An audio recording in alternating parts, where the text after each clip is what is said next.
Good morning students. Today we are going to study unit 5, that is system of particles and rotational motion. Okay, now let us start with the first question. A solid cylinder of mass 20 kg has length 1 meter and radius 0.5 meter. Then its momentum of inertia in kg about its geometrical axes. देखिए आपको question क्या given है, आपको given है एक cylinder दिया है, solid cylinder, जिसका हमें मास गिवन है। ओके, हमें लेंथ भी गिवन है 1 मीटर, रेडियस भी गिवन है दैट इज़ 0.5 मीटर। आपको मोमेंट ऑफ इनर्शिया की वैल्यू निकालनी है about it's geometric axis. So here आपकी जो मोमेंट ऑफ इनर्शिया की वैल्यू होगी about geometric axis of cylinder, solid cylinder, वो कितनी आएगी, half mr square. Okay, so mass is given, that is 20 kg, length is given, that is 1 meter, and radius is given 0.5 meter. Okay, तो अब देखिए आपको mass given है, put the values in the formula. Mass is 20 kg, जो आपके पास radius है that is 0.5 का whole square. Okay, तो आप सॉल्व करेंगे, you will gate half into 20 into 0.5 into 0.5। Okay, 0.5 ये आपका नीचे 10 आ गया, रिमूव किया तो ये 0 के साथ 0 कैंसिल, ये 2 के साथ 2 कैंसिल, ये आपका क्या आ जाएगा, 5 1 ज़ा 5, 5 2 ज़ा 10। So your answer is 5/2। If you will solve this you will get, so your answer here is 2.5। So your option A is correct. Okay, now let us move to the next question. Now the next question is a thin uniform circular ring is rolling down an inclined plane of inclination, this is 30 degree, of inclination 30 degree without slipping. Its linear acceleration along the inclined plane will be g/2, g/3, g/4 to g/3। अब देखिए यहाँ पर आपको क्या दे रखा है, uniform circular ring दे रखा है जो कि रोल डाउन हो रहा है। कहाँ से रोल डाउन हो रहा है, आपके पास एक इंक्लाइंड प्लेन है, वहाँ से वो क्या हो रहा है, नीचे को रोल डाउन हो रहा है। वहाँ पर जो एंगल ऑफ इंक्लिनेशन है वो आपको दे रखा है 30 डिग्री। तो देखिए जब भी हम मोशन की बात करते हैं, जब वो रोल डाउन हो रहा होता है बिना स्लिप किए किसी एक इंक्लाइन प्लेन पे, तो यहाँ पर जो आपकी एक्सेलरेशन की वैल्यू आती है वो कितनी आती है, that is g sin theta upon 1 plus I upon mr square. Okay, तो ये आ गई आपकी बॉडी की जो कि रोल डाउन हो रही है इंक्लाइन प्लेन से, उसके एक्सेलरेशन की value. This is the formula, you should know this formula. अब देखिए यहाँ पर इंक्लिनेशन एंगल यानी जो थीटा आपको गिवन है दैट इज 30 डिग्री। तो थीटा हमें क्या गिवन है, 30 डिग्री गिवन है। ठीक है, और अगर हम बात करते हैं आपकी, क्योंकि हमें दे रखा है यहाँ पर यूनिफॉर्म सर्कुलर रिंग, तो यूनिफॉर्म सर्कुलर रिंग का जो आपका मोमेंट ऑफ इनर्शिया होता है I, that is equal to mr square. Okay, put these values in the equation and you will get the answer, that is g sin 30 degree upon 1 plus आपका moment of inertia that is mr square upon mr square. ठीक है, तो cancel हो जाएगा आपका mr square 1 हो जाएगा। यहाँ से आपके पास आ जाएगा sin 30 आपके पास क्या होता है, 1/2 होता है, तो यहाँ से आ जाएगा 1/2 अपॉन 1 + 1। तो यहाँ से आपके पास वैल्यू आ जाएगी g/2 upon 2, that is equal to कितना हो जाएगा, ये आपके पास g/2 into 1/2, that is equal to g/4। Okay, so your answer C is correct.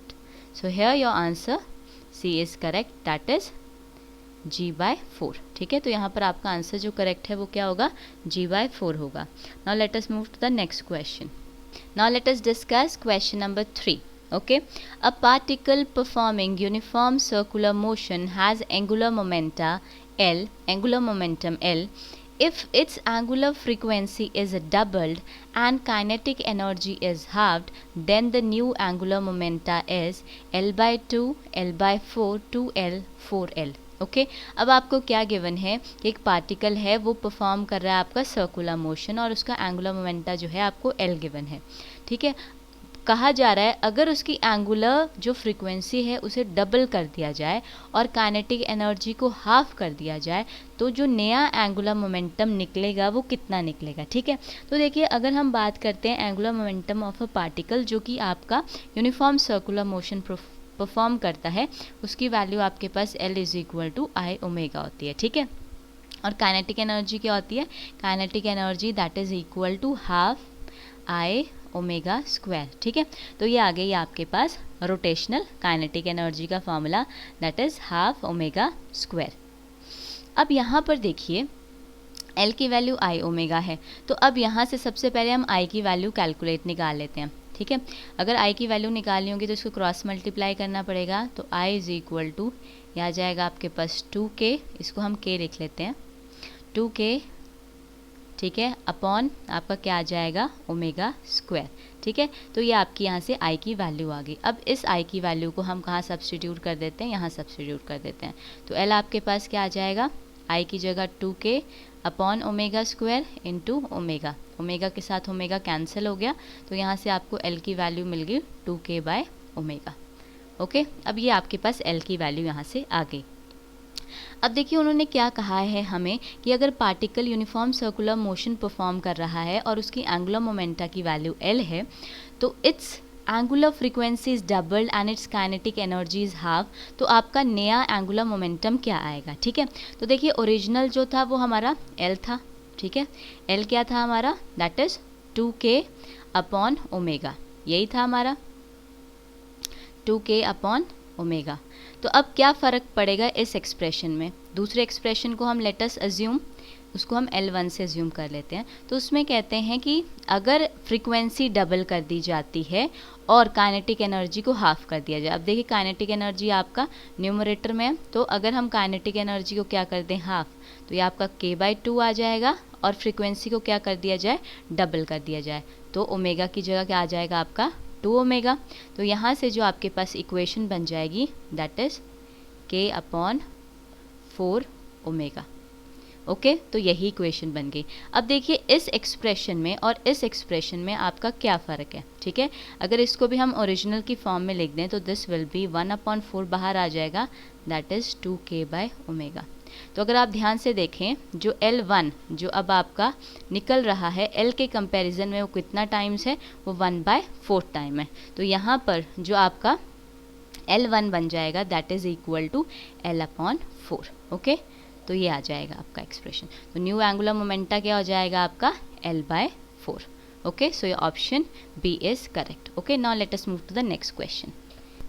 A body of moment of inertia 3 kg meter square rotating with angular velocity 2 rad per second, that is radian per second, has the same kinetic energy as mass of 12 kg moving with the velocity of 1 meter per second, 2 meter per second, 4 meter per second, 8 meters per second। देखिए आपको body दे रखा है जिसका moment of inertia आपके पास 3 kg metre square है, जो कि rotate कर रहा है, जिसकी एंगुलर वेलोसिटी जो है आपके पास 2 रेडियन पर सेकेंड है, has the same kinetic energy as a mass of 12 kg moving with velocity of, तो उसके पास सेम काइनेटिक एनर्जी है और उसका जो मास है वो आपका 12 kg है। तो आपको बताना है वो कितने वेलोसिटी के साथ मूव कर रहा है। तो देखिए क्वेश्चन सिंपल ही है। देखिए आपका सबसे पहले तो आपको मोमेंट ऑफ इनर्शिया दे रखा है, ठीक है, और आपके पास एंगुलर वेलोसिटी दे रखी है। तो ऑब्वियस सी बात है ये रोटेशनल मोशन की बात हो रही है, और रोटेशनल मोशन में आपकी काइनेटिक एनर्जी का फॉर्मूला क्या होता है? Let us discuss. सबसे पहले लिख लेते हैं क्या क्या दिया है आपको। मोमेंट ऑफ इनर्शिया दिया है that is 3 kg metre square, और आपको एंगुलर वेलोसिटी ओमेगा आपको कितना दिया है? 2 रेडियन पर सेकेंड गिवन है, ओके। और दूसरी तरफ जब बात करें has the same kinetic energy as mass, तो यहाँ पर जो ये आपको गिवन है ये रोटेशनल काइनेटिक एनर्जी के टर्म्स में गिवन है, और रोटेशनल काइनेटिक एनर्जी का आपका फॉर्मूला क्या होता है? That is equal to half I omega square, ठीक है। और यहाँ पर जो बात कर रहे हैं वो आपकी लीनियर मोशन की बात कर रहे हैं। यहाँ पर जो फॉर्मूला दे रखा है वो आपका किसका दे रखा है? ट्रांसलेशन काइनेटिक एनर्जी का फॉर्मूला दे रखा है, ठीक है। तो ट्रांसलेशनल काइनेटिक एनर्जी में आपका फॉर्मूला क्या होता है? That is half mv square होता है, जहाँ पर आपको मास गिवन है m is equal to 12 kg, और आपको क्या निकालना है? You have to find out the velocity, okay. अब क्योंकि देखिए आपके काइनेटिक एनर्जी है तो काइनेटिक एनर्जी को हम इक्वेट कर देते हैं, दोनों के दोनों क्या होंगे? आपके इक्वल होंगे, रोटेशन में भी और जो काइनेटिक एनर्जी आपकी ट्रांसलेशन में है वो भी, दोनों के दोनों इक्वल होंगे। तो यहाँ पर जो आपकी रोटेशन में है that is half I omega square और इस तरफ है आपकी half mv square. Put the values and get the answer. Half से हाफ कैंसिल हो गया. यहाँ पर I जो था आपका दैट वाज 3, ओमेगा है आपके पास 2 का whole square, that is equal to यहाँ पर मास है 12, velocity you have to calculate. तो कितना आ जाएगा यहाँ से? इफ़ यू विल सॉल्व 3, 2 2 ज़ा 4, 12 आपका डिनोमिनेटर में आ जाएगा. 4 1 ज़ा 4, 3 ज़ा 3, 1 ज़ा 3, 1 ज़ा 1. That is velocity is equal to 1 meter per second. So your answer is A is correct. Okay. Now let us move to the next question. Now the next question is, calculate the moment of inertia of a thin uniform ring about an axis tangent to the ring and in the plane of the ring. If its moment of inertia about an axis passing through the center and perpendicular to the plane is 4 kg meter square. Okay तो आपको क्या calculate करना है? आपको moment of inertia thin uniform ring का निकालना है. किसके अबाउट निकालना है? About axis tangent to the ring and in a plane of ring. Okay और आपको गिवन क्या है? आपको moment of inertia about an axis passing through the centre and perpendicular to the plane जो है वो गिवन है. वो कितना गिवन है? 4 kg मीटर स्क्वायर. ठीक है तो सबसे पहले हम यही लिख लेते हैं कि हमें मोमेंट ऑफ इनर्शिया दे रखा है about axis passing through the centre. तो कितना दे रखा है आपको? That is given 4 kg metre square. तो इसका आपका फॉर्मूला क्या होता है? That is equal to mr square. Okay अब देखिए हमें किसके अबाउट निकालना है. अगर हम बात करते हैं कि अगर हम परपेंडिकुलर एक्सिस थ्योरम लगाते हैं तो परपेंडिकुलर एक्सिस थ्योरम के अकॉर्डिंग जो मोमेंट ऑफ इनर्शिया आपकी थिन रिंग का होता है about axis passing through the centre and in the plane. कौन सी? Axis passing through the centre, passing through the centre and in the plane of the ring. ठीक है तो वो कितना आता है आपके पास? दैट इज कितना आ जाएगा? इसका फॉर्मूला आ जाता है आपके पास हाफ mr स्क्वायर. ठीक है तो आपके पास अगर mr स्क्वायर जो है वो 4 kg मीटर पर स्क्वायर है तो यहाँ पर जो हाफ mr स्क्वायर आ जाएगा वो कितना आ जाएगा? ऑब्वियस सी बात है इसका हाफ हो जाएगा तो कितना आ जाएगा आपके पास? 2 kg मीटर स्क्वायर. ओके अब हमने क्या लगाना है? अगर हम पैरेलल एक्सिस थ्योरम लगाते हैं तो वहाँ से हमें पता चलता है कि जो मोमेंट ऑफ इनर्शिया होता है आपकी रिंग का अबाउट कहाँ निकालना है? About axis tangent to the ring, about an axis tangent to the ring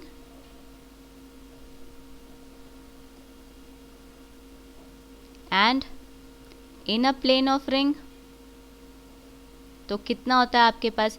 about अगर हम बात करें axis tangent to the ring तो वहाँ पर हमारा फॉर्मूला एक्सिस जब टेंजेंट होता है रिंग के अबाउट तो वहाँ हमारा फॉर्मूला आता है हाफ mr स्क्वायर. ओके और अगर हम बात करते हैं आपका in the plane of ring है तो वहाँ से आ जाएगा आपका प्लस mr स्क्वायर. तो ये टोटल जो आता है आपका वो 3/2 mr स्क्वायर फॉर्मूला जो है आपका आता है. तो यहीं पर हमने क्या करना है? अपनी वैल्यूज़ को सब्स्टिट्यूट कर देना. देखिए हमें पता है कि जो वैल्यू है हमारी mr स्क्वायर की वो कितनी है? दैट इज़ 4 kg मीटर पर स्क्वायर है. तो यहाँ पर mr की वैल्यू आप वहाँ से सब्स्टिट्यूट कर सकते हो. That is 3/2 into 4. That is 2 1 ज़ा 2 2 ज़ा that is 6 kg metre square. Okay और आप ये भी कर सकते हो कि यहाँ से mr स्क्वायर की वैल्यू और यहाँ से हाफ mr स्क्वायर की वैल्यू दोनों को अगर आप डायरेक्टली पुट करना चाहते हो डायरेक्टली पुट कर दो कि 4 + 2 आपका क्या बन जाएगा? 6 बन जाएगा. It is up to you कि यहाँ से ही आप डायरेक्ट निकाल सकते हो. 4 + 2 आपका 6 बन गया. वरना अगर आपने सिंपल mr स्क्वायर की इनको पहले सॉल्व करके mr स्क्वायर की वैल्यू डालनी है तो आप mr स्क्वायर की वैल्यू डाल सकते हो. So your option C is correct. Okay now let us move to the next question. Now let us start with the question number 6. A uniform rod of mass m, length l, rotates in a horizontal plane with an angular velocity omega. Okay about a vertical axis passing through one end. The force exerted on the rod at a distance x is. You have to calculate the force exerted on the rod. देखिए आपको question क्या दिया है, एक uniform rod दी है जिसका मास आपको m दिया हुआ है और जो लेंथ है आपको कितना गिवन है, l गिवन है. वो रोटेट कर रहा है आपका हॉरिजॉन्टल प्लेन में जिसकी एंगुलर वेलोसिटी है आपके पास ओमेगा. ठीक है, तो let us consider first of all rod. ठीक है, अबाउट वर्टिकल एक्सिस जो कि आपका रोटेट कर रहा है विद एंगुलर फ्रिक्वेंसी ओमेगा के साथ, रोटेशन आपका हो रहा है. ठीक है, तो सबसे पहले अब यहाँ पर बात करते हैं कि ओमेगा जो होगा आपका सेम होगा सारे के सारे पॉइंट के लिए. ठीक है, तो सबसे पहले हम यहाँ पर एक स्मॉल एलिमेंट कंसिडर कर लेते हैं जिसका लेंथ हम l ले लेते हैं आपका dx. ठीक है, तो यहाँ पर हमने एक छोटा सा एलिमेंट कंसिडर कर लिया जिसको हम डिनोट कर देते हैं dx के साथ. ओके, जो आपका सेंटर से कितना डिस्टेंस अपार्ट है, x डिस्टेंस अपार्ट है. तो इसको हम किससे डिनोट कर देते हैं, इसको हम dx से डिनोट कर लेते हैं. ठीक है, अब सबसे पहले हम इसकी मास निकालते हैं कि इसका मास क्या होगा इस एलिमेंट का. अब देखिए हमें जो मास दे रखा है पूरी की पूरी यूनिफॉर्म रॉड का वो दे रखा है m. तो हम यूनिटरी मेथड से निकाल लेते हैं. अगर आपका लेंथ l है, ठीक है, लेंथ l का मास कितना है आपका m है, तो यूनिट लेंथ का मास कितना होगा आपका, दैट इज़ m/l हो जाएगा. तो हमें स्मॉल m का निकालना है, इसका स्मॉल, ये dx एलिमेंट है तो ऑब्वियस सी बात है इस dx एलिमेंट का आपका मास क्या हो जाएगा, m/l इंटू dx. ओके, तो dx के लिए क्या हो जाएगा आपका, dx के लिए जो मास आ जाएगा that is m/l into dx. Okay, अब सबसे पहले हम बात करते हैं कि फोर्स. अब आपका फोर्स क्या होता है, देखिए सिंपल सी बात है, हमारे पास फॉर्मूला होता है, फोर्स होता है हमारे पास that is mass into acceleration. अब यहाँ पर जो एक्सेलरेशन है वो आपके पास कैसी एक्सेलरेशन है, सेंट्रीपिटल एक्सेलरेशन है. तो यहाँ पर जो एक्सेलरेशन की वैल्यू आएगी वो आपके पास क्या आ जाएगी, that is omega square.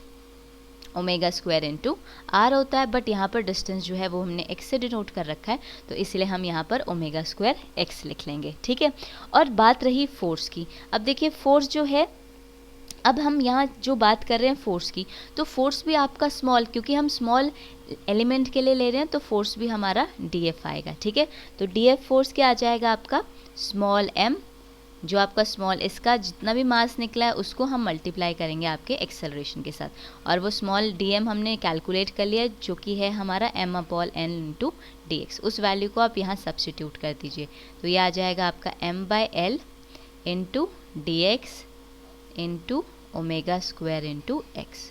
Okay, तो ये आपके पास पूरा का पूरा एक्सप्रेशन आपका बन गया, दैट इज़ फॉर स्मॉल. अब देखिए ये जो है ये आपका फोर्स है, force exerted by this element. ये जो स्मॉल एलिमेंट था इसके लिए फोर्स इतना एक्सर्ट हो रहा है, बट हमें क्या निकालना है, हमें जो फोर्स निकालना है वो रॉड पे निकालना है एट अ डिस्टेंस x. ठीक है, तो इसके लिए हम इसको इंटीग्रेट कर देंगे. तो यहाँ तो आपका सिंपल डिफ्रेंसिएशन इंटीग्रेशन तो आपका कैंसिल हो जाएगा. सिंपल फोर्स किसके इक्वल आ जाएगा, हम इसे इंटीग्रेट कर देंगे, कहाँ से कहाँ, हम इसे इंटीग्रेट कर देंगे x टू l. ऑब्वियस सी बात है हम यहाँ से आगे लेंथ की तरफ ही करेंगे इंटीग्रेट, तो x टू l आ जाएगा आपका, जो कि है ml omega square x dx. ठीक है, विद रिस्पेक्ट टू x जो है हमें इंटीग्रेट करना है. तो देखिए अगर इसको विद रिस्पेक्ट टू x अगर आप इंटीग्रेट करते हैं तो बाकी फैक्टर तो आपके कांस्टेंट हो जाएंगे, तो ये तो इंटीग्रेशन के बाहर आ जाएंगे आपके. तो अंदर क्या बच गया आपके पास, x bye integration limit x dx.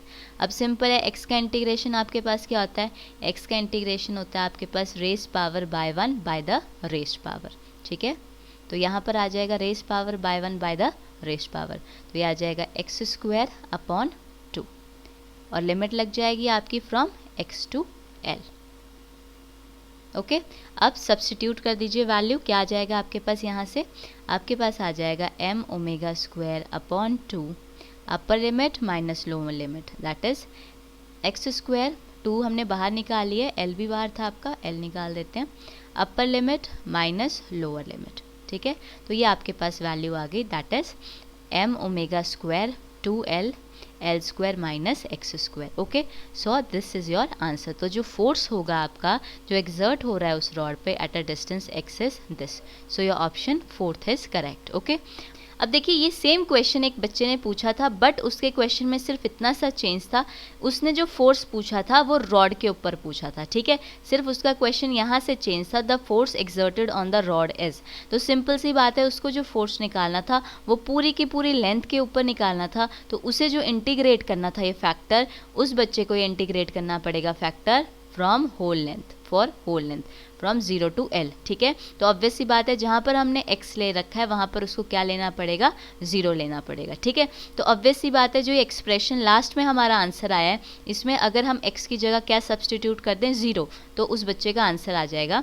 I will do for him, देखिए x की जगह अगर मैं यहाँ 0 सब्सटीट्यूट कर देती हूँ तो मेरे पास आ जाएगा m omega square upon 2L L square minus 0, ठीक है। तो ऑब्वियस सी बात है, ये आ गया, एक L से ये L आपका कैंसिल हो जाएगा, ठीक है। तो आपका एक्सप्रेशन आ जाएगा m omega square L by 2, ठीक है। तो उस बच्चे का आंसर होगा m omega square L by 2, ठीक है। तो इतना सा फ़र्क है इस क्वेश्चन में और उस क्वेश्चन में। इसमें जो फोर्स एक्सर्ट हो रहा है रॉड पे वो एट अ डिस्टेंस x हो रहा है, बट जो स्टूडेंट ने पूछा था वो पूछा था force exerted on the rod is, यानी वो पूरे के पूरे फोर्स की बात कर रहे हैं, यानी पूरे के पूरे लेंथ के बारे में बात कर रहे हैं। तो यहाँ पर सिर्फ और सिर्फ हम इंटीग्रेशन 0 to L कर देंगे और डायरेक्टली हमारे पास जो है वो आंसर आ जाएगा। Okay, so in this way you can find these type of question. So the answer of the question will be half m omega square L, ठीक है। Okay, so that is all about for today. If you are having any doubt anywhere, leave the comment below and do like and subscribe our channel. Thank you so much.